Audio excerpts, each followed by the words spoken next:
Bonjour mes amis, hi guys, I wanted to take another look at this Omega Seamaster for all you masters of the sea who prefer to keep your feet dry. This is the Omega Seamaster Boutique Boutique Edition, featuring on the case back and the customized box, the iconography of all the achievements of the brand. Inside you have, of course, one of the modern calibers, the coaxial 8800 with all the good stuff associated. But really, this watch quite interesting in many regards. Of course, it has that stunning fading dial, sunburst kind of dial, as I prefer to call it, going from lush red to a dark black, and you can see the dial just curves at the end. And those indices, if they do appear shiny, it's because they are white gold. As you can see, they adopt the contour of the dial itself. Very, very sharp indices.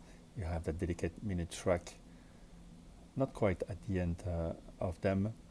And the hands, which are also very beautiful, also made of white gold, 18 karat white gold, as well as the logo.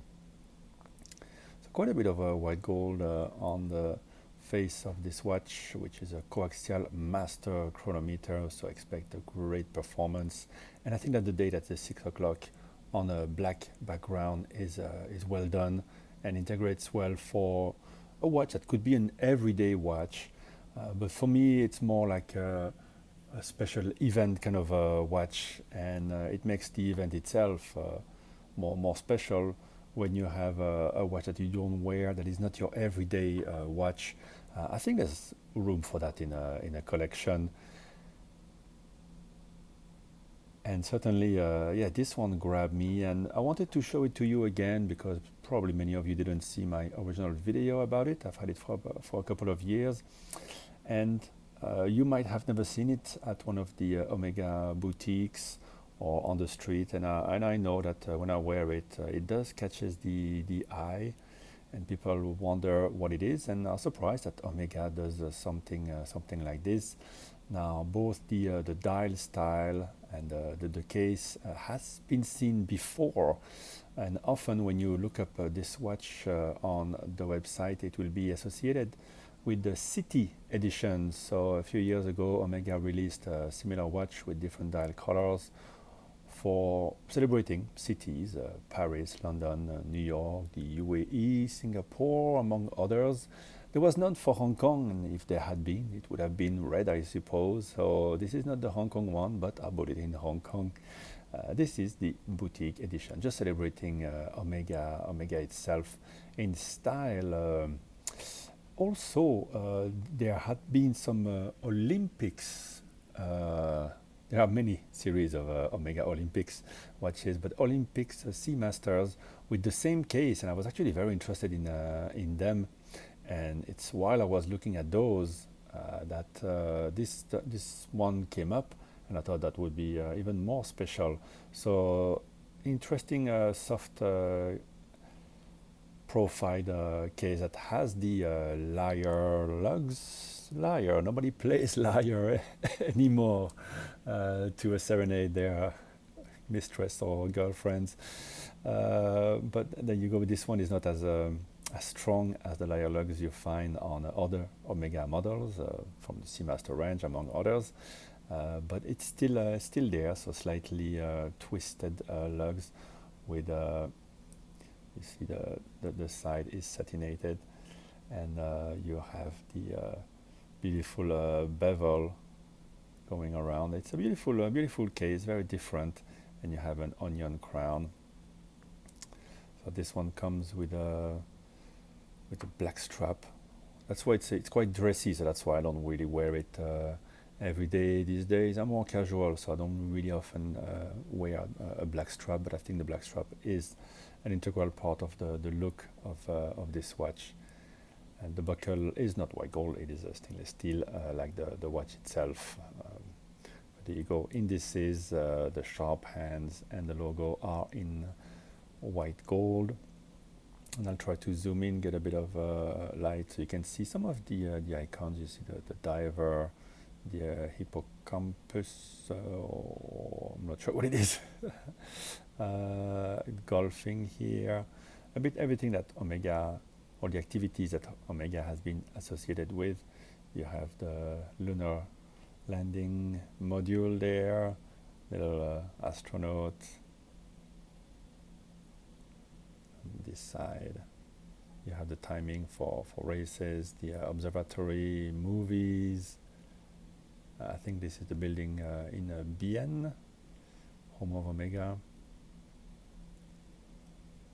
and the coaxial escapement. So milestones represented with those icons, and of course the beautiful arabesque type of finish machine, perhaps, but still a beautiful finish on the movement. A movement that is worth displaying, I think, with the coaxial escapement master chronometer. So it's at the origin, the Omega Seamaster would have been something like this, an everyday watch with a good water resistance. And so in a way, this is a descendant of the original ID. And if you like those beautiful hands, take a look at the even better hands, I think, handset on my Omega museum. Let's try to focus. Not easy with the iPhone 15, as you might know. Look at the minute hand here. It's so, I've never seen from anyone a hand, and the hour hand for that matter as well, that gets a leaf hand that becomes so thin. It is as thin at the edge as the thinnest minute markers on the minute track. Look at this. So this is the Omega Museum number 8, rose gold. Gorgeous, gorgeous watch that I also found like this by chance at the boutique. So always nice to have those unusual pieces, and only Omega does that. Everything that comes out from Rolex usually has great fanfare. Yes, they are off the catalog models, but these are in the catalog, but just not part of the main bread and butter, I suppose, of Omega. In terms of dimensions, this one is 39 by 12 and 44 lug to lug, and of course, I'm sure you would like to see it on the wrist as well. It's a lovely combo, these two together.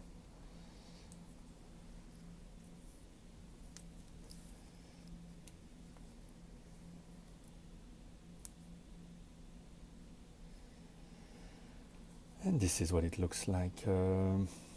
Looks like on the wrist. I remember when I saw it first, I was with my friend. We were with my friends, and Josh and Simon. We went to say hello to Amanda, see some novelties, and she wasn't planning to show us this, but she did. And the next day, I just went back to because I was too intrigued by this watch that has a really high quality strap, slightly bolstered. The spring bar is slightly curved as well, and this is what it looks like on the wrist. So 39 millimeter, the perfect size for me visually. It makes for just a beautiful watch. And you go different angles. It's slim. You can see a bit. Yeah, quite a beautiful distortion there from the sapphire crystal, and you can see how it integrates with the bezel, which is rounded, has a little lip before it joins the case. Interesting how this watch is a bit off the books, not much talked about, but now there you go. You know a bit more about it, and maybe you can ask if Omega still has one. I think it's still on the website. Might have been discontinued by now, but maybe they still have some to deliver. Sometimes they do that, just like they did with the museums. Those were not limited per se, but they were not doing them that many of them, and they were being distributed slowly to the boutiques, so that you could still find them new until yeah, a couple of years ago, I would say. So there you go. Any question, remarks, please use the comments and give the video a like if you discovered a cool Omega that you didn't know about, the Seamaster Boutique Edition. And of course, shout out to Amanda at the Omega Boutique who sold me this watch, which is yeah, one of the watches I usually wear for a special event to make it even more special. Bye bye, guys.